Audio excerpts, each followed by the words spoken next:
The Harris and Walz campaign recently put out a last-minute get out the vote commercial. It's about 30 seconds. And it's causing a lot of controversy on the far right. Your turn, honey.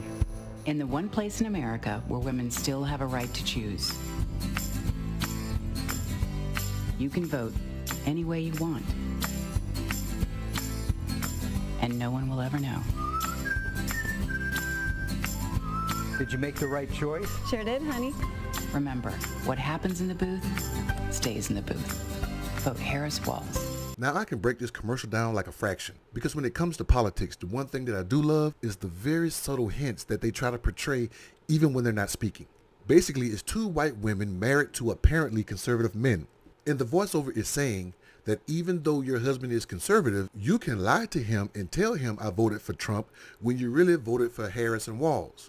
Now there's a lot of demographics in this 1 30-second clip that you can appeal to them and they will accept the video that you put out, or they can resist and feel offended by what you put out. For instance, women have been restricted by their husbands for a very long time. And getting the right to vote, some women, you can go back and look at history, were told by their husbands who to vote for. And just like when a lot of Republicans shifted and voted for Obama and didn't tell their Republican friends, Harris is saying, hey women, you can do the same. You can secretly say, hey babe, I'm going to vote for Trump, but really go in the booth and vote for Harris. Women can feel offended because they may think, are you trying to tell me that my husband tells me what to do? And men can feel offended because, okay, now I'm being overbearing to women. Didn't we go past that? And so there's a lot of subtleties in that to where you can accept what they're saying and say, this is a way for me to lie to my spouse or significant other. But at the same time, you can alienate people because now you're feeding into a stereotype.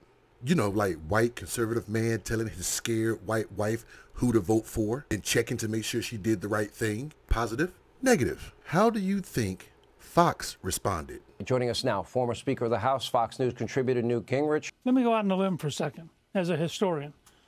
These people are dishonest. They're relentlessly, routinely dishonest at every level. And so for them to tell people to lie is just one further example of the depth of their corruption.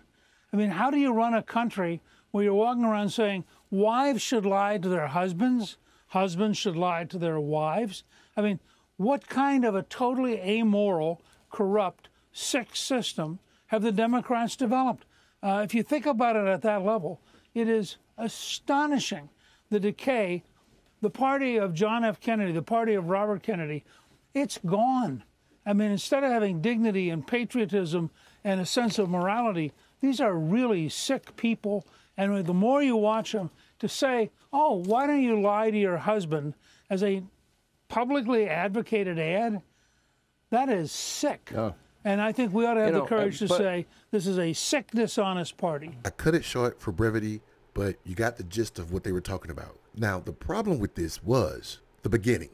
Let me go out on a limb for a second as a historian. Really, Newt? Really? As a historian, Newt? Really? The second part was this. For them to tell people to lie is just one further example of the depth of their corruption. I mean, how do you run a country where you're walking around saying wives should lie to their husbands, husbands should lie to their wives? Now, I know we're going on 4 minutes, but you got to listen. Go back and listen to that part again, because he's appalled that the Democrats would tell husbands to lie to their wives and wives to lie to their husbands. Now, listen to this part here. Partially driven by how passionately I felt about this country, that I worked far too hard, and that things happened in my life that were not appropriate.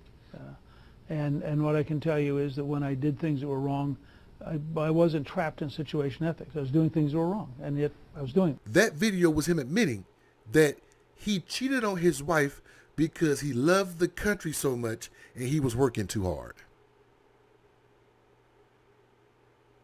This is not a freeze frame.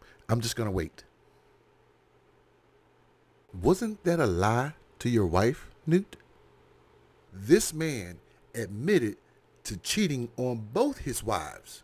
But this video in particular was him cheating on his wife during the Monica Lewinsky Clinton affair. While he was out there talking about moral responsibility, he was cheating on his wife and at the same time trying to impeach Clinton for cheating on his.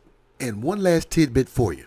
And one of the reasons that caused the Clinton affair, because, Bill Clinton and Monica Lewinsky did what they did, is their responsibility. But one thing that kind of brought them closer together was the government shutdown that was caused by Newt Gingrich. It's a long story, but part of that story is Clinton and Gingrich, who was Speaker of the House at the time, were angry at each other. So Clinton had him depart Air Force One out of the back of the plane. He was mad, so he changed the Medicare bill in a way that he knew Clinton wouldn't sign it and caused the shutdown. Do you want to trust this man with morality issues?